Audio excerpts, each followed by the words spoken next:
안녕하세요. 자, 이제 전범위입니다. 진도별까지 다 하셨죠? 12회면 적은 양은 아니에요. 일단은 전범위까지 다 하신 걸 전제로 해서 진도별 모의고사. 자, 끝났으니까 이제 전범위 모의고사로 들어갈게요.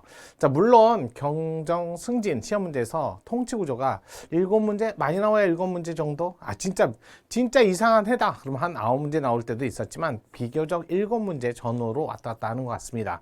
어쩔 땐 적게 나올 땐 5문제 나온 적도 있었어요. 근데 무조건 5문제 나온다, 무조건 7문제 나온다, 무조건 9문제 만다. 자, 그렇게 대비하시기는 너무 어렵습니다. 우리는 연습하는 중이고 또 거기에 대한 대비를 하고 있으니까 실전처럼 연습하는 건 맞지만 어느 문제가 얼마큼 나오겠다고 먼저 전제를 깔고 시작하지 말아요. 그래도 7문제 전후로 나온다. 자, 그래서 통치구조 문제 버릴 수도 없습니다. 거의 전범위 자 모의고사 볼 적에도 마찬가지지만 시험 문제 먼저 보시고 나서 문제 푸시고 나서 또 시간 맞춰 보세요. 시간 맞춰. 넉넉하게 마음 편한 상태에서 그렇게 문제를 푸는 거 정말 그래도 도움이 아예 없지는 않지만 그래도 도움을 받으시려면 정확하게 시간 재놓고 또 40분 다 쓰지 마시고요. 한 30분, 35분 정도 합시다.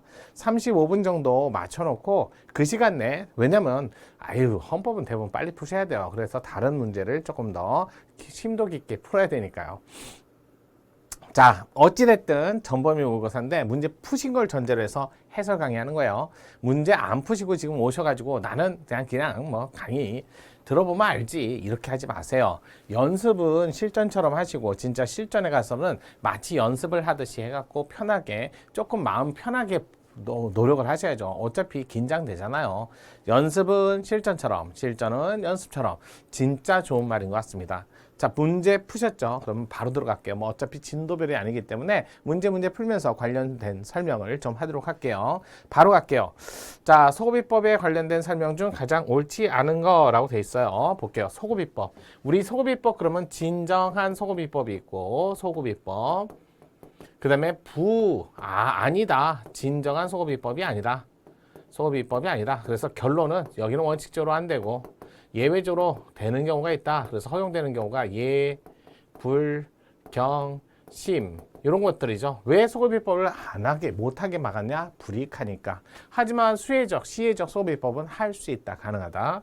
자, 부진정 소고비법은 소고비법 문제가 발생하지 않기 때문에 원칙적으로 행위시법이니까 적용하고 예외적으로 비교 교량을 통해서 사익이 공익을 달성하려는 법의 목적보다도 우월할 때 그럴 땐 예외적으로 적용을 하지 않습니다. 이렇게 자, 정리를 하셔야죠. 소비법은요, 명시적으로, 있어요. 13조 2항에 진정소비법에 관한 명시적 규정도 있습니다.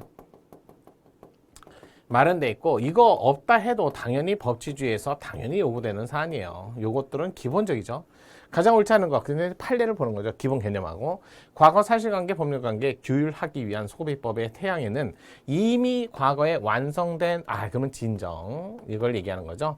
이걸 규율 대상으로 하는 이른바 진정 소급표의 입법과 이미 과거에 시작은 했으나 아직도 완성되지 아니하고 진행 또는 계속 이런 말이 나오겠죠. 계속 중이다 라는 말이 나오는 거죠. 이렇게 계속. 과정에 있는 사실 법률 관계를 규율을 대상으로 하는 이른바 부진정 소비법 이게 두 가지가 있다. 그래서 결론까지도 반드시 암기하셔야 돼요. 두 번째, 2번 13조 2항 명시적 규정이 있다니까요. 금하고 있는 소비법은 진정 소비법을 그래요. 진정 소비법을 자, 법률만을 의미하는 것이므로 자, 입법이잖아요. 진정 소비법, 개인의 신뢰보호, 법적 안정성 내용으로 하는 법치국가 원리에 의해서 헌법적으로 허용되지 하는 것이 원칙이다. 그래요. 법치주의 원칙에서 당연히 포함된다. 맞는 질문. 네 번째, 시혜적 소고비법. 시혜적이에요. 시혜적이라는 건 은혜적이고 시혜적이다. 고맙다. 쉽게 얘기해서 수익적이다. 이건 할 수 있다요. 할 것인지 말지 입법자의 재량 문제 할 수 있다니까요. 따라서 그 판단은 1차적으로 입법기관에 맡겨져 있는 것이므로 광범위한 입법 형성의 자유가 있다. 맞지요. 입법 형성의 자유가 있는데 문제는 시혜적 소비법을 잘못 만들었을 때 완전히 그러니까 거기에 해당되는 사람을 다 해야 되는데 누군 빠지고 누군 주고 이러면 안 되죠. 분명히 재외국민 보호를 위해서 법을 만들었어요. 근데 48년 이전에 나간 재외국민하고 48년 이후에 나간 그거 있잖아요. 정부 수립 이전에 이후에 이런 다 이렇게 구분하는 건 함적 이유가 없다. 마찬가지야. 혈우병 환자에 대한 그 새로운 시량을 만들었을 때 83년 이전에 83년 이후에 이것도 자 시혜적 소비법에 관한 잘못된 헌법 불합치. 또 고엽제 환자 아시죠? 고엽제 환자. 자, 이 법을 처음 만들었을 때 고엽제 환자 이전에 돌아가신 분은 혜택이 없고 이후에 우연히 사망이라는 사실, 우연히 출생이라는 사실 같은 자를 달리하면 안 되죠. 같은 자는 같게, 다른 자는 다르게. 따라서 시혜적 소비법 수익적인 것이어서 헌법상 보장된 기본권 침해할 여지가 없어 조금 전에 얘기했던 혈우병, 고엽제, 자, 재동포 사건 위헌적 여부가 문제되지 않는다 그러면 틀린 지문 바로 4번이 정답 되겠습니다. 자, 물론 워밍업적으로 조금 하셨어요. 자, 또 보도록 하겠습니다. 2번. 다음 설명 중 가장 옳지 않은 것은 1번 모든 국민은 능력에 따라 자 이거 능력에 따라 균등한 교육 이거 31조 1항이죠. 요럴 때 요 능력은 신체적 정신적 능력을 얘기하는 거지 정신적 능력이지 지적 능력은 아니다. 그래서 내 자식이 조금 더 똑똑하니까 먼저 그런 건 없다. 1조로 초등학교 입법진학의 범위가 넓다. 7세, 만 7세 이상 뭐 이렇게 갖고 반하지 않는다. 2번 교육, 자주 전문 정치적 중립 대학의 자율성. 이건 31조 4항 문제죠. 이렇게 법적 문제를 많이 엮어서 냅니다. 자, 법률이 정하는 바에서 보장된다. 맞지요? 자, 세 번째, 부모의 자녀에 대한 교육권 헌법이 명문으로 규정하고 있지 않. 이것도 많이 나와요. 부모의 자녀에 대한 교육권은 명문으로 규정되어 있지 않지만 당연히 인정하는데 이 교육권은 뭐 내 마음대로 하겠다는 게 아니라 부모의 자녀에 대한 교육권은 자녀의 인격 형성의 바른 방법으로만 형성되는 기본권이다라는 제한이 좀 있어요. 그래서 중요한 기본권 맞아요. 명시적 규정이 없어도 당연히 나오는 기본권이다. 맞지요? 아 이건 너무 수학권 그다음에 교사의 수업권 아 이거 나오면 바로 자 영토권이라든지 수업권 자 국회 구성권 평화적 생존권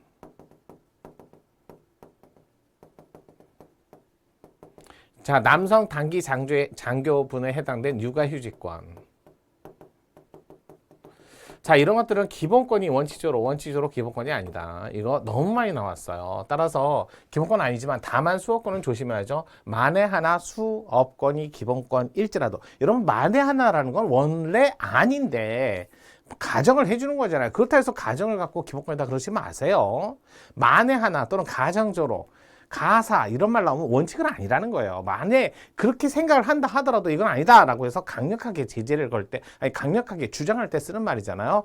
교사의 수업권은 기본권이 아닌데 만에 하나 기본권일지라도 학생의 수학권에 우선할 수 없으니까 수학권이 우선되고 이걸 자 만에 하나 기본권이라도 우선 차선 관계 요거 꼭 기억하셔야죠. 교사의 수업 자유가 더 우선적으로 보호된다. 이러면 틀린 지문. 그래서 4번이 정답이었습니다.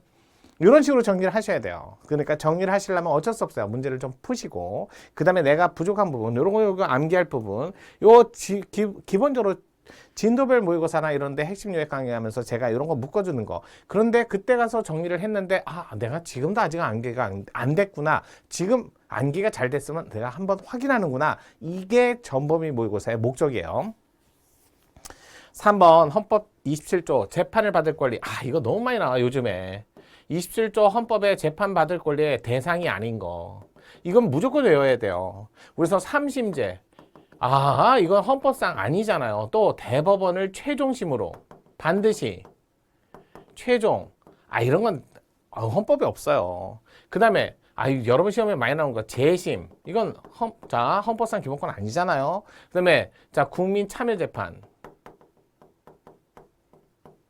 이것도 헌법상 기본권 아니잖아요. 이런 것들을 반드시 암기하셔야 돼요. 하나 더 치료 감호 청구에 대해서 소송은 이거는 자 헌법상 기본권 아니다. 꼭 기억하세요. 요 5개는 그냥 마르고 닳도록 암기하셔야 돼요. 그러면 뭐가 재판받을 건데? 적어도 한 번에 사실심, 적어도 한 번에 법률심. 그럼 바로 나오는 게 법관징계, 대법원단심, 변호사징계, 대법원단심. 그 다음에 자 특허사건, 대법원단심. 변호사징계, 특허사건, 대법원단심은 사실심이 존재하면서 위헌이다. 헌법을 합시다. 하지만 법관에 대한 징계는 대법원에 14일 내 한 번만 하도록 한다 해도 법관 징계가 대법원 안에 있는 징계위원회, 그분들 다 판사, 그러니까 판사, 법관, 그분들에 의해서 징계를 하려면 당사자 불러다 놓고 진술 절차를 거치는 과정에서 사실관계에 대한 심사를 했다는 거죠. 그래서 그러니까 법관에 대한 징계는 대법원 단심 반하지 않는다. 1번, 자, 옳지 않은 것을 고르는 거. 자, 재판 청구는 공권력이나 사회 내에서 기본권이 침해당하거나 침해당할 위험이 처해 있는 경우 이에 대한 구제나 그 예방을 요청할 수 있는 권리라는 점에서 다른 기본권 보장을 위한 기본권이다. 이런 뜻이에요. 여러분 재산권, 여러분 신체 자유. 근데 결국 내가 그리고 침해를 받았을 때 마지막으로 재판을 갈 수 있는 권리가 없다. 그러면 사상무각 아닌가요? 그래서 기본권을 보장하고 실현하기 위한 가장 근거가 되는 기본이 되는 기본권이다. 이런 얘기하는 게 바로 재판청구권이에요. 두 번째, 정의 실현 재판 적정성 법치주의 요청에 의한 재심. 재심은 재판 청구권의 보호 대상이 아니니까 그건 뭔데요? 이건 헌법상 기본권이 아니라 얘네들은 법률상 권리니까 법률상 권리라고 하면 입법 재량이 넓다 좁다. 입법 재량이 크다 이런 얘기죠. 크다 이렇게 얘기를 해 주셔야죠. 따라서 자, 기본권의 보호자, 한마디로 재심에 대해서는 입법자의 형성의 자유가 축소된다? 이러면 안 되죠. 입법자의 형성의 자유가 넓어져야죠. 그래서 옳지 않은 건 2번이네요. 3번, 재판 청구권의 상급심 재판을 받을 권리. 자, 사건의 경주를 가리지 않고 모든 사건에 대해서 반드시 대법원, 상급법원, 구성하는 법관의 균등한 재판을 받을 권리가 포함되어 있다고 할 수 없다. 여러분, 우리가 대법원, 최종심 이런 헌법상 기본권 없어요. 4번, 재판 청구는 기본권 침해에 대한 구제 절차가 반드시 헌법소원 형태로 독립된 헌법재판기관에 의해서 이루어질 것만 요거예요. 요거. 그런 걸 요구하지 않는다. 반드시 법만 이런 거 나오면 조심해서 보세요. 따라서 이런 걸 요구하지 않는다. 맞아요. 그것만을 요구하는 건 아니잖아요. 따라서 정답은 2번이 옳지 않은 지문이었다. 자, 그러면 4번 문제 보도록 할게요. 자, 예산 또 통치구조 문제가 나왔네요. 예산은 비법률주의죠. 우리나라 헌법상 예산 비법률주의. 자, 이거 55조부터 해갖고 쭉 있어요. 55조 이렇게 해갖고 쭉 54조부터 이렇게 해갖고 헌법에 조문이 있고요. 비법률주의니까 따로 자 법률이 있어야 돼요. 그래서 지출은 예산도 결정되고 플러스 법률도 마련돼 있어야 돼요. 이것도 마련돼 있고 제정돼 있고 예산도 결정돼 있어야 돼요. 자, 수입 예산은 법률만으로도 충분히 수입 예산이 가능합니다. 이런 것들을 보셔야 돼요. 따라서 지출을 하기 위해서 예산으로 법률을 대신하고 법률로 예산을 대신한다? 틀린 지문. 그래서 헌법에 예산을 결정하기 위해서는 90일 전에 제출하고 30일 전에 의결한다. 국가재정법에는 120일 전에 제출하고 30일 전에 의결한다. 이건 기본 사안이에요. 그래서 옳지 않은 거 바로 1번 30일 전까지 12월 2일 전까지 바로 1번이 틀린 지문. 자, 예비비요. 예산안을 결정할 때 예상치 못한 지출을 대비하기 위해서 전체 금액의 총액으로 100분의 1 범위 내에서 정한다. 요게 예비비죠. 따라서 총액으로 자, 국회 의결을 얻어야 하며 예비비 지출은 차기 국회요. 차년도 국회 아닙니다. 이거 차년도 아니에요. 이걸로 매번 여러분 예산 자, 전년도 예산을 이거 감사해야죠. 예산 자, 회계 감사하죠. 자, 그렇게 해서 감사원에서 회계 감사하시고 그 내용은 차년도 국회 이렇게 나와야죠. 차년도 국회 대통령 이런 식으로. 자, 3번 국회는 정부의 동의 없이 정부가 지출한 지출 예산 각 항의 금액을 자, 국회는 원래 세비목을 설치하거나 증액은 안 돼요. 물론 동의가 있으면 가능합니다. 동의 있는 경우라면 가능해요. 왜? 동의가 없이라고 했으니까 뒤집으면 되잖아요. 네 번째, 국채를 모집 예산에 국가 부담될 계약을 체결할 때는 국회 미리 사전에 의결을 얻어야 된다. 이것도 헌법조문. 그래서 정답이 1번이었어요. 자, 5번 볼게요. 대통령과 국회 관련 관계 설명 대표적인 게 대통령과 국회에서 제일 많이 요즘에 논의되는 게 뭐 탄핵 문제 아니겠어요? 자, 다음 설명 중 옳지 않은 거. 자, 다툼이 있으면 헌법재판소 결정에 따르라 이렇게 나오면 뭐 대법원 결정이 있어도 그걸로 하지 말고, 자, 만약 선생님 아무 말 없으면요 헌법재판소 결정이 우선이에요. 아예 행정법을 풀 때는 그때는 대법원 우선으로 가셔야죠. 1번 국회에서 재의결 확정. 재의결. 이건 한번 의결된 걸 다시 법률안 거부권. 그래서 재의결됐다는 거예요. 재의결된 내용은 국회에서 즉시 공포하셔야 되고, 대통령이 즉시 공포하셔야 되고, 국회에서 재의결된 내용은 대통령이 즉시 공포. 근데 즉시 공포를 5일 동안 안 할 때는, 그럴 때는 이제 국회의장이 나오세요. 따라서 법률이 정부에 이송된 후 즉시 공포를 하시고, 만약에 이 즉시 공포를 5일 동안 안 하시면 그럴 때는 이제 국회의장이 나오셔서, 자, 서울시, 자, 대표적인 신문, 서울시에 있는 신문 1일, 자, 그런 어느 정도 규모가 있어야 되니까, 그래서 서울시 신문 2개 이상 게재를 하면 공포를 대행한 걸로 봅니다. 그래서 뒷부분은 맞는데 요 날짜가 잘못됐죠. 즉시 공포하시고 5일 내 안 하시면 그때 국회의장이. 그래서 옳지 않은 건 바로 1번. 자, 2번. 새로운 회계연도 개시될 때까지 예산안 의결이 되지 못한 때, 그럴 때 뭐 하는 거예요? 자, 준예산, 전년도에 준해서. 그래서 모든 예산을 전년도에서 준하는 게 아니라, 자, 단연도라는 여러 가지, 또 법이 미리 집행이 확정되는 거, 이런 것들. 그 다음에 국가에서 가장 기본이 되는 헌법상, 법률상 중요 국가기관 유지. 자, 이런 정도는 준예산. 따라서 국회에서 예산안이 의결될 때까지 법률상 지출 의무 이행을 위한, 이건 그 중에 하나죠. 법률상 지출 의무 이행을 위한, 또 자, 헌법상 법률상 중요한 국가기관 유지, 또 아예 단연도 집행을 위한, 그거는 전년도에 준하여 집행할 수 있다. 3번 국회가 폐회 중이라도 대통령이 법률안에 대해 이의가 있는 경우에는 법률안 정부에 이송된 날로부터 15일 이내 이의서를 붙여 국회에 환부하고 제의를 요구할 수 있다. 이게 바로 처음에 법률안 거부권 행사.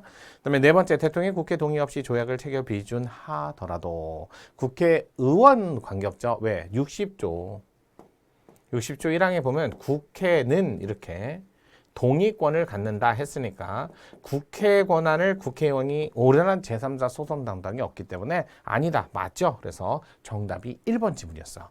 자, 이런 식으로 해갖고 정리를 좀 하시면서 문제를 푸신다면, 그래갖고 정리하시고, 그 다음에 필기하시고, 또 정리할 거 있잖아요. 아까 전에 얘기한 대로 이렇게 요약 정리된 거, 그런 것들은 바로바로 체크해놓고, 자, 오답 노트 같은 거 작성해갖고 정리하세요. 자, 6번 볼게요. 선거 원칙.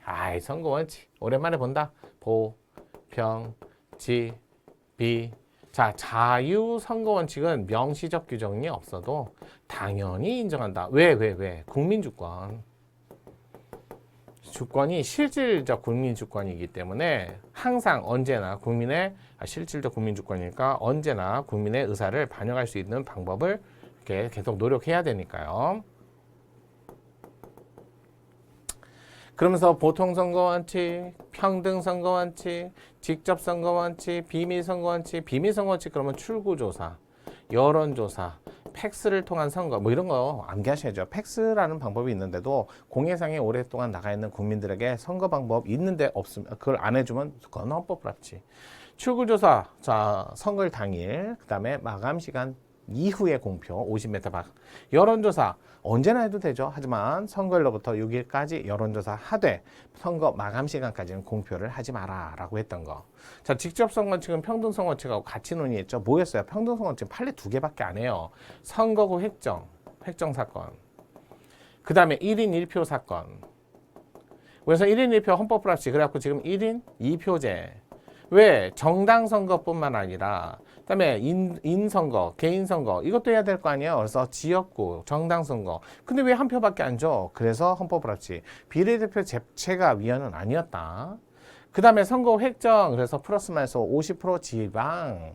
그다음에 플러스 마이너스 33.333 국회의원. 그 범위 내에 들면 합헌, 벗어나면 위헌 이런 거 있잖아요. 선거획정위원회, 국회의원 선거획정위원회, 중앙선거관리위원회. 그다음에 각급 선거원이 거기 아니죠. 조심하세요. 시도에 있어요. 그다음에 시군구 선거관리위원회는. 자, 그러면서 나머지는 대부분 다 보통선거. 그러면 머릿속에 생각하는 거. 자, 일단 나이.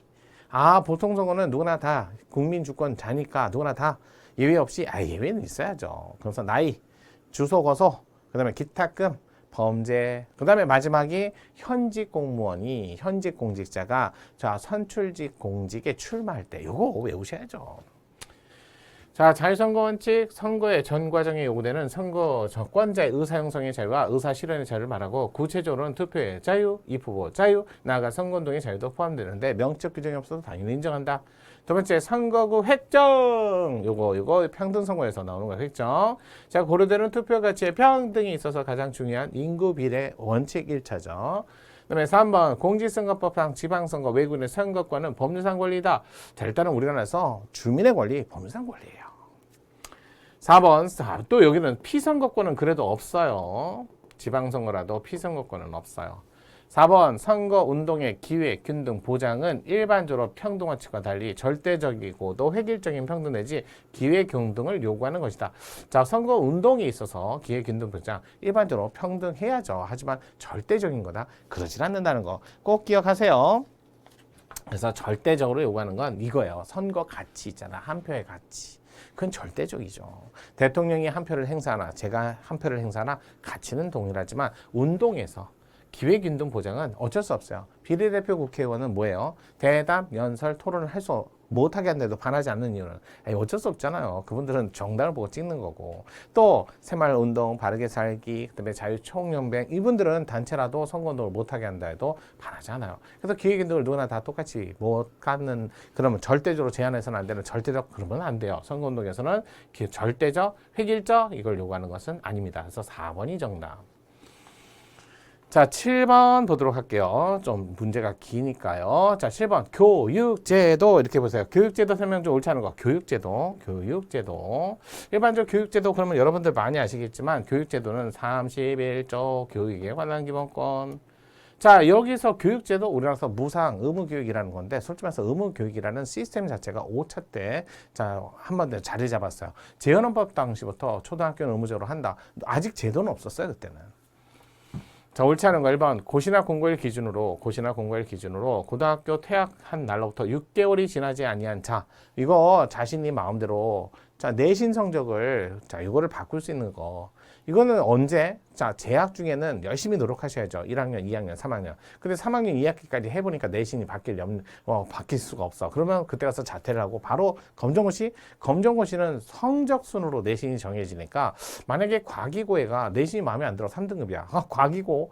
이런 데서는 뭐 애들이 3등급이라도 다른 학교 오면 1등급이거든요. 그냥 이런 애들이 나 자퇴할래. 그래갖고는 결국 수능 보기 직전에 검정고시 보는 거야. 그럼 1등급 되겠지. 이런 식으로 내신 아니 뭐 그러면 정규교육, 보통교육, 우리나라 교육 시스템이 그러면 지 멋대로 흔든다 이걸 막기 위해서 퇴학한 날부터 6개월이 지나지 아니한 자는 일단은 검정고시 못 보게 하는 거예요. 신중하라는 거예요. 그래서 검정고시 못 보니까 고등학교 졸업 학력이 인정 안 되고 그 해는 수능을 못 보게 되는 거죠. 그럼 검정고시 보고 수능 보려면 그럼 6개월 전 그래갖고 2학년 말이나 이때쯤 자퇴를 하는 건 괜찮지만 그런 기회를 주는 거지만 3학년 때 그건 아니라는 거죠. 고등학교 졸업학력 검정고시를 받을 수 있는 자의 범위에서 제외한다 해도 이거는 자 침해하지 않습니다. 이거요. 그러면 여러분 생각해 볼게요. 교육 제도잖아. 제도. 우리 헌법의 제도적 보장이든 제도잖아. 얘는 헌법적 차원에서 입법자의 자유를 막기 위해서 만든 제도적 보장. 교육 제도도 제도, 법률상 개념. 그럼 법률상 제도는 아무래도 엄격한 심사로서 과잉금지 심사 안 하고 합리적 이유에 관한 자의금지 심사를 통해서 해결합니다. 따라서 사회적 기본권, 교육을 받을 권리가 문제되는 것이고 사회적 기본권은 대부분 법률에 의해서 형성되는 기본권이 많기 때문에 37조 2항에 따른 비원칙 심사가 적용되지 않고 국가가 자 교육을 받을 권리에 균등한 기회를 최소한 제공하였는지 여부가 심사 기준이 된다. 자 일단은 국가가 최소한의 최소한의 기준을 자 최소한에 제공했는지 심사 기준이다. 이거는 선생님 여기 법률은 아까 기본권에 관한 37조 2항이 적용받지 않는다며 이거는 결국 교육 제도 문제인데 이 사람이 주장한 건 교육을 받을 권리를 주장했거든요. 교육받을 권리는 요거 헌법 31조 명시적으로 없어도 당연히 인정합니다. 그러니까 이거 기본권 문제이기 때문에 자 교육 기회를 최소한 제공했는지 여부가 심사 기준이 되는 이거 그 문제가 아니라 교육받을 권리라는 기본권 문제였어요. 그래서 요거는 결론은 합헌이었고요. 그래서 37조 2항에 따른 비례 심사를 했지만 그래서 합헌이다. 이건 조심하셔야 돼요. 교육 제도나 제도적 보장 문제 자체는 법률상 문제로서 일반적으로 자의금지 심사하지만 이분은 자 6개월 내 시험 못 보게 했다. 이건 조심하세요. 교육받을 권리의 문제였어요. 기본권 문제. 2번 31조 6항에 근거해서 교원 지위를 정하는. 이거 요즘에 많이 나오죠. 요즘은. 31조 6항에 교원 지위를 포함한 법정주의예요. 이 법정주의는 형성입법뿐만 아니라 제한입법도 이 법에 근거해서 그러니까 헌법 조문에 근거해서 교원 지위를 정하는 법률을 제정함에 있어 교원의 기본권 보장 내지 지위 보장과 함께 국민의 교육을 받을 권리. 이거 여기 있다니까. 국민의 교육을 받을 권리 여기. 보다 효율적으로 보장하기 규정도 함께 담겨져 있다. 그러니까 2번, 1번. 그러니까 31조 6항 문제다. 이건 기본권 문제다. 3번 노인교육을 다른 계층과 달리 교육인적자원부 장관 정상교육을 두지 않는 것은 자 노인복지법 반하지 않는다. 왜요? 노인교육이 자 뒤늦게 내 이름 석자라도 쓰고 싶어요. 그러면 학력 인정이라기보다는 자 솔직히 말해서 교육의 기회를 제공하는 걸로 충분하지 않을까요? 그게 반드시 교육부 장관이 관리하고 있는 학력 인정 학교로서 그걸 반드시 둬야 된다는 건 아니죠. 4번 거주지를 기준으로 중고등학교 입학을 제한하는 규정은 이거는 우리나라에서 거주지 우선 배정 방식 학교 선택권을 줬어요. 그래서 막 9월달, 10월달에 먼저 자 뭐 특목고라든지 이런 것들을 갈 수 있는 기회를 주고 그런 선택을 안 했을 때 또는 거기서 떨어졌을 때는 거주지 우선 배정 방식의 학교 배정을 해주는 건 반하지 않습니다. 침해하는 거 아닙니다. 그래서 정답이 1번이었어요. 1번. 이거 중요한 문제예요. 6개월 내에. 자, 검정고시 시험을 못 보게 하는 거예요. 교육을 받을 권리를 지하는 데나 침해는 아니라는 거 꼭 기억하세요.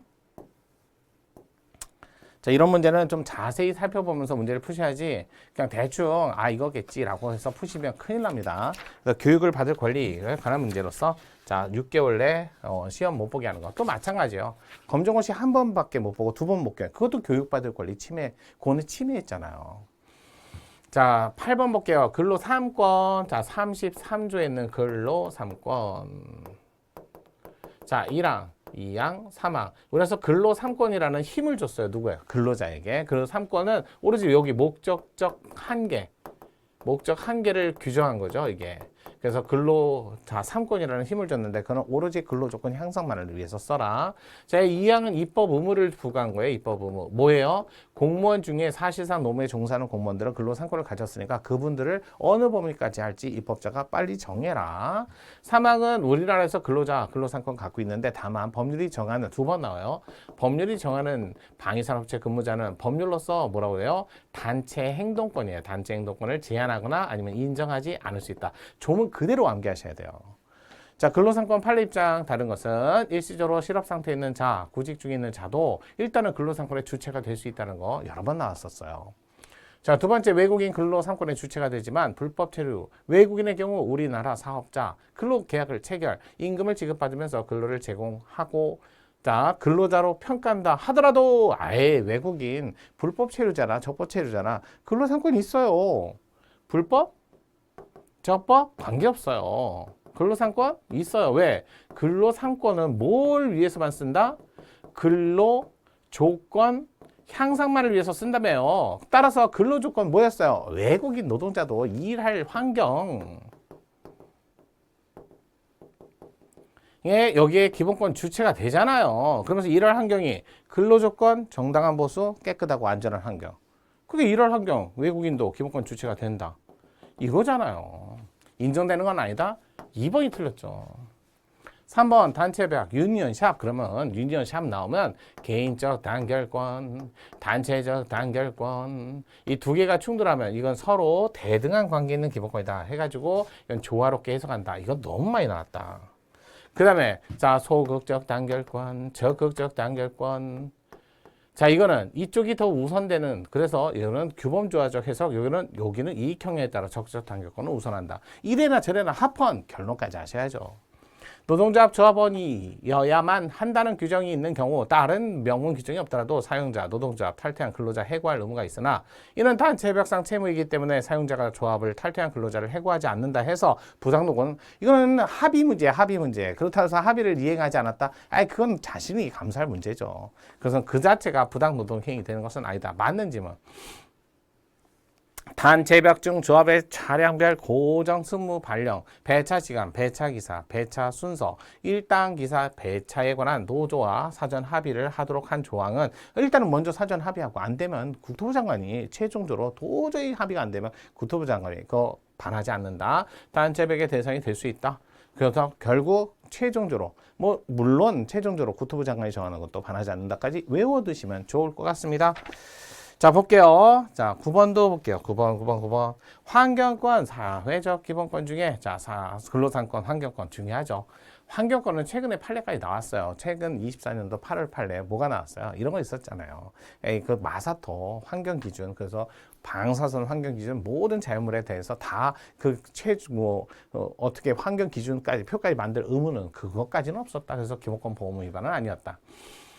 환경권에 대한 대법원 판례, 자, 환경영향 대상지역 박, 요게 포인트죠. 박.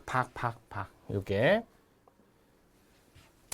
밖에, 아니, 이 환경 침해가 저기서 딱 해갖고 근거 넘으면 거기만 나가고 그 이유는 안 넘어오나요? 넘어오죠. 밖에 거주하는 주민에게도 헌법상 환경권이나 환경정책기본법, 이거는 일반적으로 밖에 있는 주민 입장에서는 이건 안 되고요. 뭐가 돼야 돼요? 수인한도를 넘고, 도가 넘고 그다음에 직접 입증까지 하셔야 돼요. 입증. 그러면 원고 적격이 인정돼서 행정소송을 할 수 있어요. 밖에 있는 주민은.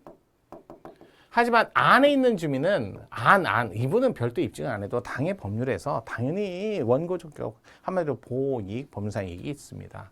따라서 근거를 잘못 잡았죠. 환경권이나 환경정책기본법의 근거를 잡으면 밖에 있는 주민은 안 돼요. 안 되네요. 두 번째, 대기 오염에 의한 손해배상 청구 소송에서 가해 기업이 배출한 어떠한 유해한 원인 물질, 피해 물건에 도달해서 손해가 발생했다면 가해자 측에서 무해함을 입증하지 못하는 한 책임을 면할 수 없다고 봄이 사회 형평상 적합하다. 아니, 원칙 그래요. 우리나라에서 환경, 교통 딱 두 군데에서는 오히려 가해자 측에서, 가해자인 회사 측에서 입증을 하라고 돼 있어요. 이걸 입증 책임 전환이라고 합니다.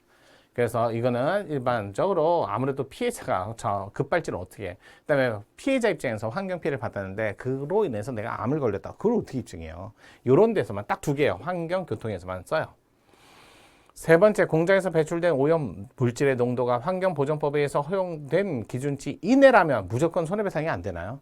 아니, 환경 기준치가 그거는 일반적인 기준치고 그 기준치가 예상치 못한 또 입증되지 않은 과학기술의 발전으로 그 기준치도 맞지 않을 수가 있죠. 곧바로 인정되지 않는다? 이러면 틀린 지문이에요. 그래서 유해 정도가 통상의 수인한도를 넘어. 보세요. 손해를 발생했다면 이거는 수인한도를 넘고 입증까지 하시면 원고 적격이 있으니까 손해배상 책임이 인정될 수 있다. 네 번째, 헌법 35조이랑 환경권을 기본권을 하나로 승인하고 있으므로 사법상 해석과 적용함에 있어도 기본권은 충분히 보장되도록 배려해야 하는 건 당연한 거예요. 35조 언제 들어왔어요? 8차 50하고 때 처음 들어왔다. 이것도 같이 외워두시면 좋습니다. 그래서 정답은 3번이었어요. 자, 이런 식으로 좀 문제를 다각도로 좀 보고, 자, 10번. 문제 길죠? 한번 볼게요. 따를 때 근로의 권리와 직업의 자유에 관한 설명 32조하고 15조. 요거 근로의 권리. 여기서 뭐가 나와요? 일자리. 요거하고 비슷하죠? 일할 환경. 이거는 자유권적 기본권의 성격을 갖고 있기 때문에 성질을 갖고 있으니까 이건 외국인도 된다. 이렇게 나오는 거. 너무나 많이 나왔죠. 그래서 1번 나오는 거예요. 산업연수대. 외국인이죠, 외국인. 자, 근로기준법, 기준법 또는 근로조건 일부 조항을 적용 배제하는 것처럼 규정된 이 사건 노동부 예규. 자, 이 예규 단순한 예규로 끝나는 게 아니라 이거에 적법한 선례가 선례가 법대로 맞았다는 거지. 예규가 위법하니까 그런 뜻이 아니에요. 공무원은요, 헌법재판소에서 위헌 결정 나기 전까지는 어떤 법이든 집행을 해야 할 의무가 있어요. 따라서 적법한 선례가 쌓이는 순간 자기 구속 원칙을 받게 됩니다. 원칙을 받게 되면 자기 구속 원칙은 원래 법규성이 없는 것을 뭐처럼 만든다? 법규성이 있는 걸로 전환을 시켜주는 기능이 있어요. 전환 기능이. 그러면 이거 적법한 선례가 있다면 자기구속법리에서 대적 구속이 인정돼. 이렇게 설명해 줬잖아요. 없다 그러면 안 되죠. 따라서 자, 법규성이 있는 선례로 바뀐다면 이거 위법적법을 판단하는 법적 효력이 있다 해야죠. 바로 1번이 틀렸어요, 이게. 약간 행정법적 지식도 필요하지만 이게 헌법재판소의 그 견해예요. 이번 퇴직연금 수급권 전체적으로 재산권 보호 대상이기는 하지만 기본적으로 그 목적이 퇴직 후 소득 상실 보존에 있고 성격이 사회보장적인 것이므로 퇴직연금 수급자 임금 등의 소득이 퇴직 후에 새로 생겼다면 아무래도 퇴직연금을 받아 공무원이든 군인이든 근데 퇴직 이후에 또 소득이 생겨 근데 그게 근로기준법 이상의 소득이 생겼다 그럼 전액을 정지할 건 아니잖아요. 물론 자, 빼고 차익은 줘야 되는데, 일단은 일부 금액을, 이런 말로, 일부 지급정지. 이러면 반하지 않는다고 바로 가시면 돼요. 자, 입법자가 사회정책적 측면과 국가재정기금 상황, 여러 가지 사정을 참자, 폭넓은 재량 축소하는 것은 원칙적으로 가능한 일이다. 자, 퇴직연금 지급정지 제도 자체는 위헌이라 볼 수 없다. 맞지요. 하지만 전액을 정지하면 그건 또 헌법불합치. 정부가 출자한 투자기관, 한국토지공사 출자로 설립된 그러니까 정부 투자기관에 출자로 설립된 또 그 투자기관에서 또 돈을 투자해서 설립한 토지신탁, 내부의 근무관계, 인사상 차별, 해고 등에 관한 사항은 이를 규율하는 특별한 공법적 규정이 존재하지 않는 한 원칙적으로 사법관계. 이분들 공무원 아니에요. 그 다음에 다만 이제 가중처벌하는 법률을 따로 둔 거죠. 그러면 한국토지공사나 또는 한국토지공사가 출자한 한국토지신탁에서 나온 결정은 그건 공권력 행사 불행사로 보지 않습니다. 이 말이에요. 네 번째 퇴직일로부터 저기 산업연수생이 만기 국가로 돌아갈 때 만기 국가에서 나갈 때 그래서 만기 출소로 가면 안 되죠. 만기 퇴거 보험금이 있거든요. 그것도 14일이에요. 퇴직금도 14일에 이렇게 안 하고요. 만약에 퇴직자가 1명, 2명, 3명, 100명까지 근데 돈을 안 주고 있어 퇴직금을. 그러다가 회사가 너무 큰 금액이 되니까 도산해버려. 야 이건 퇴직금 떼먹는 거 막아야 될 거 아니에요. 그래서 14일에 무조건 퇴직금을 지급하고 임금을 매월 1일 이상 1회 이상 정기적으로 지급하도록 하는 근로기준법 관련 규정은 그 자체는 침해하지 않습니다. 아우 너무나 많이 나온 판례이기 때문에 길어도 충분히 문제 해결할 수 있습니다. 정답은 1번이었어요.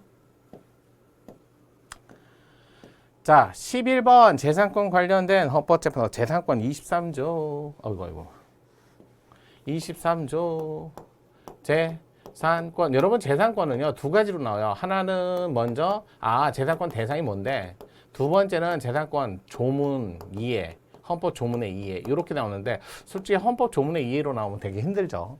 우리나라에서는 헌법 조문에 법률이 두 번 나오거든요. 1, 2항의 법률과 3항의 법률이 따로 완전히 분리된 형태에서 이 법률에는 수용만 있는 게 아니라 보상금 규정까지 같이 들어있어야 된다. 하지만 여기는 수용이 아니라 사회적 제약에 불과하기 때문에 보상금 규정이 없다. 이건 너무 많이 유명한 그래서 조문 문제, 이해 문제로 나오면 어렵고 단순히 판례 문제로서 대상이다 아니다. 이건 외우셔야죠. 여러분 유류분은 여전히 재산권이에요. 자, 상속분하고 유류분은 달라요. 여러분 상속분은요 자신의 노력과 관계없이 내가 불러드니까 받는 돈이에요. 얼마 전에 뉴스 또 나오더라고요. 부산에서 45년 만에 나타났어. 그래갖고 54년 만이니까 45년 만에 그때까지 살아있는 것도 신기해. 그래갖고 45년 만에 나타나가지고 내 자식인데 그러면서 자식이 죽었으니까 보험금 내놔라. 야, 그건 불러드니까 상속분을 얘기하는 거고 만약에 유류분은 돌아가시기 전까지 내가 열심히 그분에게 기여했고 그다음에 열심히 같이 살면서 이런 분들에 대한 기여분이에요. 약간 달라요. 근데 둘 다 재산권. 1번 건강보험 강제성 그래서 건강보험료 그건 재산권 아니다. 적립금은 재산권 아니다. 보험료 적립금. 하지만 건강보험 혜택, 이건 내가 매달 내갖고 그래갖고 질병에 걸렸어. 그건 혜택을 받는 건 재산권이다. 이건 암기하셔야죠. 근데 대신 우리나라 국민건강보험은 강제가입, 강제징수 전부 다 합헌이에요. 따라서 소득재분배의 위험의 분산 효과를 거두려는 사회보험의 본질로부터 도출되는 것. 이는 보험료 체납을 이유로 가입자에 대한 보험급여가 제한 상황에도 여전히 관철되어야 한다. 따라서 체납보험료 국세 체납 처분 예에 의해서 강제질서하도록 정한다 해도 침해한다고 볼 수 없다. 맞지요? 유류분, 올해 헌법불합치 결정 난 건 유류분 중에 나와야죠. 자, 형제자매. 이분은 기여할 일이 없잖아. 따로따로 다 가정을 이루는데. 그런데 왜 유류분이야? 유류분은 기여했을 때 주는 거라니까. 형제 자매가 유류분을 청구할 수 있도록 한 거 위헌이에요. 헌법불합치 아니에요. 하지만 부모는 당연히 부모, 자녀 간의 입장 또는 이런 경우에는 유류분이 있죠. 유류분이 있는데 만약에 구하라 씨 사건도 그렇고 그건 20년, 30년, 그건 기여한 바가 없죠. 그럴 때는 유류분 청구를 막아야지. 그럼 정상적으로 부모는 있고, 아마 정상적이 아닌 부모는 빼야 되는데, 그 빼는 예외 규정이 없어서 그래서 헌법불합치. 직계, 존속, 헌법불합치, 형제, 자매, 위헌. 따로 외우셔야 돼요. 여기는 유류분 청구 행사 기간을 반환해야 할 증여를 한 사실을 안 때로부터 1년, 자, 일단은 반환해야 할 중요한 사실을 안 때로부터 1년으로 정한 거, 이거는 당연히 잘한 거죠. 내가 알았어. 그건 내 건데. 그러면 그날부터 1년. 만약에 유류분 청구를 상속이 있는 날부터, 그러면 벌써 1년은 지났죠. 따라서 침해하여 헌법상 재산권 위배한다. 틀린 지문. 그래서 2번이 정답. 3번 종정 정리계획 동의한 자가 변경 계획안 결의를 하기 위한 관계인 집회 출석을 하지 않았어. 아니 동의까지 했는데 출석을 안 했어? 그러면 그 사람이 출석도 안 했으면 동의를 한 것으로 볼 수 없잖아요. 변경계획 동의한 것으로 보도록 규정한. 근데 출석을 아니한 경우에도 변경계획 동의한 것으로 보도록 규정한 회사정리법 관계인 집회 결의 방법에 관한 규정일 뿐이고 그 정리계획 일부를 결정하는 것이 아니니까 재산권의 제한 규정은 아니다. 그래서 여기는 종전에 동의한 자가 변경계획안 결의를 위해 관계인 집회에 출석하지 않을 때 변경계획을 동의한 것으로 보는 것은 어차피 동의한 자니까 이런 정도는 최종적 결정이 아니기 때문에 이거예요. 반하지 않는다.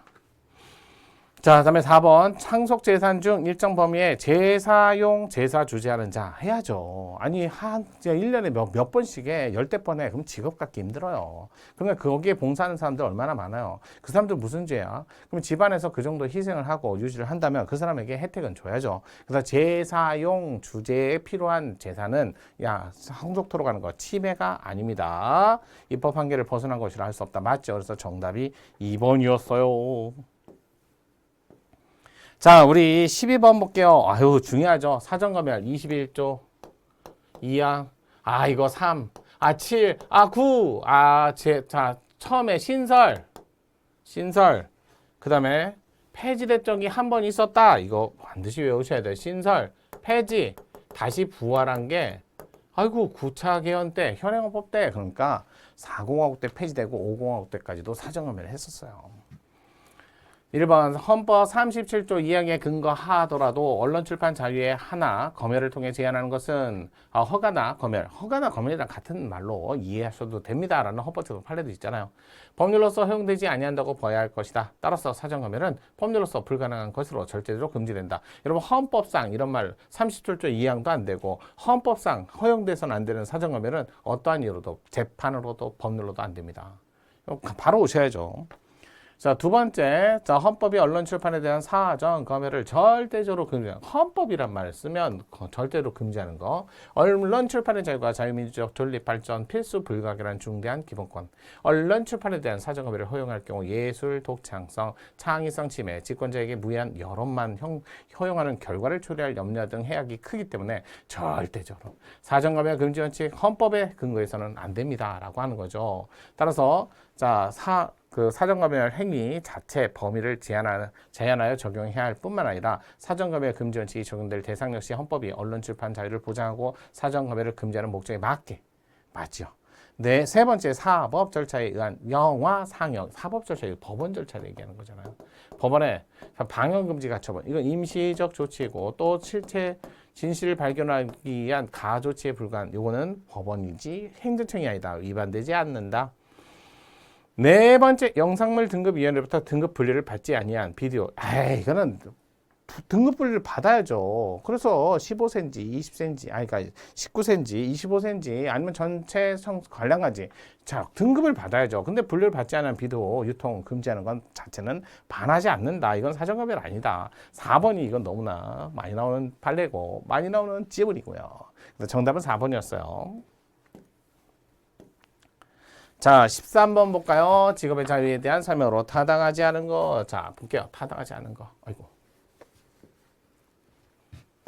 자, 직업의 자유 15조입니다. 자, 15조, 요것도 37조 2항의 한계를 지켜야 되는데, 그 중에 37조 2항의 과잉금지 원칙에서, 여기에서는 원칙의 예로서, 자, 예로서. 그래서 여기는 단계 이론을 쓴다. 단계 이론은 새로운 게 아니라 과잉금지 원칙에 파생된 논리예요. 1단계, 2단계, 3단계. 그중에 직업 선택 결정의 제한은 여부에 관한 제한으로서 가장 강력한 제한이고, 그다음에 방법, 효자, 행사, 수단 그러면 가장 경미한 방법. 주관적 사유에 근거해서 시험, 자격증 그러면 이거는 2단계 제한이긴 하나 시험 제도이기 때문에 자유금지 심사로. 직업 선택의 자유는 개인이 선택한 직업 분야에서 구체적 취업의 기회 또는 이미 형성된 근로관계를 유지, 포기하는 데 있어서 국가의 방해를 받지 않은 선택, 결정의 보호. 자, 자신이 원하는 직종 내지 직업, 종사하는데 필요한 전문시 습득을 하기 위한 교육 선택, 이거 있어요. 직업교육장도 선택할 기본권이 포함되는 것이다. 바로 나왔네요. 1번이 정답. 2번 법학전문대학 설치 운영에 관한 법률에 따라 로스쿨에 입학한 자 학사 전공별 그래서 출신 대학별 로스쿨 입학 정원의 비율을 따로 정하는 건 다양한 영역에서 반하지 않습니다. 세 번째, 법학전문대학원 설치 인가주의 총 입학정원주의를 규정한 법학전문대학원 설치 운영에 관한 법률은 현재 법학전문대학원 설치 인가를 받지 못한 대학이 법학전문대학원을 설치할 수 있는 기회를 영구히 박탈하는 것은 아니에요. 또한 각 대학이 국민의 입은 불이익, 인력, 배분, 효율성, 질 높은 법학교육, 담보, 양질의 법률 서비스 제공에 의한 사회적 비용 절감 또는 법조직 역에 법조직 역에 대한 국민의 신뢰 보호를 위해서 공익이 더 큽니다. 그래서 반하지 않습니다. 인가주의, 총입학 정원 통제주의. 4번 부동산 거래 중개한 중개업체에 대해서 신고를 부과하고 위 신고 위반 시 일단은 침해하지 않는다. 그래서 위 신고 이것도 부동산 중개 당연히 신고해야죠. 탈세 막아야죠. 이건 침해한다고 볼 수 없다. 맞죠? 그래서 정답은 1번. 이건 너무나 간단한 문제였고요. 자, 13번 볼게요. 교육을 받을 권리. 이거 31조 6항이라 2랑 3항 10조 다 나온다. 맞아요. 그래서 1번 지문은 바로 맞는 지문. 2번 사립학교도 공교육의 1익을 담당한다는 점에서 국공립학교 본질적 차이가 없어요. 커리큘럼이 같아요. 공적인 학교제도 보장해야 할 책무를 국가가 일정한 범위 안에서 사립학교 운영, 감독, 통제할 권한 책임지는 것도 당연합니다. 3번 학교법인 이사 결혼 보충하지 아니하여 학교법인의 정상적 운영이 어렵다고 판단할 때 임시이사 이거 운영하거든요. 그러면 임시이사를요. 그럼 언제까지 운영할까요? 라는 체제기간을 정하지 않았다? 이걸 임시이사인데 이걸 또 어떻게 체제기간을 정합니까? 체제기간을 정하지 않아도 충분히 다른 방법이 있기 때문에 이거는 반하지 않습니다. 이거 2008년도인가? 8년도 판례잖아요. 헌법재판소. 3번이 옳지 않은 짐은 4번 이것도 조심하셔야 돼요. 대학교원의 기간 임용제 자체는 합헌입니다. 하지만 탈락한 사람들 재임용 탈락자에 대해서 불복 절차 이런 것들은 반드시 둬야 된다는 거죠.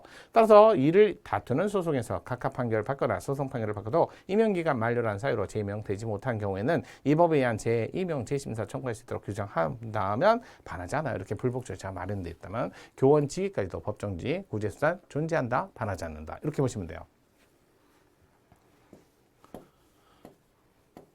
자, 15번 볼까요? 정당 8조. 이건 대부분 다 아실 거예요. 자, 옳은 것만을 모두 고른 거예요. 8조. 이거 조문은 반드시 암기하셔야 돼요. 자, 기억. 정당의 법적 지위는 적어도 소유 재산의 귀속관계에 있어서 법인격 없는 사단. 맞죠? 등록을 해도 법인격 없는 사단. 등록을 안 해도 법인격 없는 사단. 왜? 정당은 법인격이 없어요. 법인격은 법원에서 등기해야 주는 거예요. 선관위가 법원도 아닌데 왜 선관위에 등록했다고 해서 법인이 돼요. 니은 정당은 사회 영역에 속하는 자발적, 사적, 정치적 결사이기 때문에 공권력 행사 주체가 될 수 없고 기본권 주체라는 거. 하지만 교섭단체는 국가기관은 맞지만 헌법상이 아니라 법률상 국가기관. 디귿 정당은 당내 경선, 정당의 당원이 아닌 자에게 투표권을 부여할 수 있다. 그래요. 당내 경선 과정에서는 전 국민이 참여할 수 있는 민주적이야 하니까요. 자, 이거는 유명하죠. 자, 국회의원 선거 출마를 했는데 의석을 얻지 못하고 100분의 2의 득표를 못 얻었을 때 정당 등록을 취소토록 하는 건 침해한다. 헌법으로 지금 받았잖아요. 침해하지 않는다가 아니라 침해한다. 그냥 기억, 니은, 디귿 4번이 정답이네요. 자, 16번 맞아 볼게요. 자, 15번에 이어서 이제 행정부, 행정부 살펴보겠습니다. 행정부. 자, 일단은 행정부 헌법 조문은 66조부터 100조 사이에 있고 여기에 감사원이 직무상 독립이지만 소속으로 행정부 소속으로 포함되어 있다. 그래서 이게 97조부터 100조가 있어요. 자, 이렇게 돼 있고 그다음에 대통령, 국무총리, 국무위원, 각부장관 이런 식으로 순서, 대행 순서가 돼 있다. 국무총리는 대행 2인자. 다음 2인자인데 대통령이 명을 받아야만 권한이 생겨요. 고유한 권한을 가지고 있지 않죠. 2차 기한 때 한번 빠져봤다. 자, 바로 볼게요. 옳지 않은 거. 대통령이 국회 파병 동의안을 제출하기 전에, 사전에 대통령은 무조건 해야 될 게 국무회의 심의, 또 부서, 이것도 받아야 되고 문서로 해야 되는 거 아시죠? 모든 걸 다 문서로. 요거 세 개는 반드시 따라다니셔야 돼요. 그중에 사전에 대통령이 보좌하기 위해서 파병 정책을 심의 의결한 국무회의 의결. 이건 내부적 협의. 자, 협의체죠. 그래서 심의체죠. 따라서 이거는 외부적 효과가 없어요. 외부적 이런 효과가 없어요. 그러니까 외부적 효과에 해당하는 공권력 행사에 해당한다? 이러면 틀린 지문이죠. 1번이 정답이었다. 2번 정보주법 17조 국가정보원 대통령 직속기관 맞아요. 헌법에 써있죠. 국무총리가 모든 행정각부를 다 관할해야 된다. 그건 아니라는 거죠. 따라서 이러한 정보주법 17조는 국무총리 대통령을 보좌하며 행정기관에서 대통령의 명을 받아 행정각부를 통할한다고 규정하고 있는 헌법 86조 2항에 위반되지 않습니다. 모든 것을 다 국무총리가 관할할 필요가 없다. 대표적인 게 국가정보원이에요. 3번 행정기관에는 그 소관 사무 일부를 독립하여 수행할 필요가 있을 때 법률로 정하는 바에 따라 행정위원회 등 합의제 행정기관을 둘 수 있습니다. 예, 둘 수 있어요. 그래서 대표적인 게 뭐 독립하여 사무를 그 바로 감사원 아니겠어요? 합의제. 자, 그다음에 네 번째 대통령 국가기관 구성원 근거하여 중앙선거관리위원회 위원 중 3인 국회에서 선출한 3인은 특별위원회에서 인사청문 하시고요. 나머지 6인은요. 자, 중앙선거관리위원회는 행정안전위원회 담당이에요. 따라서 행정안전위원회에서 대통령이 임명하되 이들에 대해서 국회 인사청문을 거쳐야 된다. 맞죠? 국회에서 선출한 3인은 특위, 나머지는 행정안전위원회 인사청문. 이렇게 해서 옳지 않은 거 1번이 정답이었어요. 자, 그러면 잠시 쉬었다가 또 17번부터 이어가도록 할게요.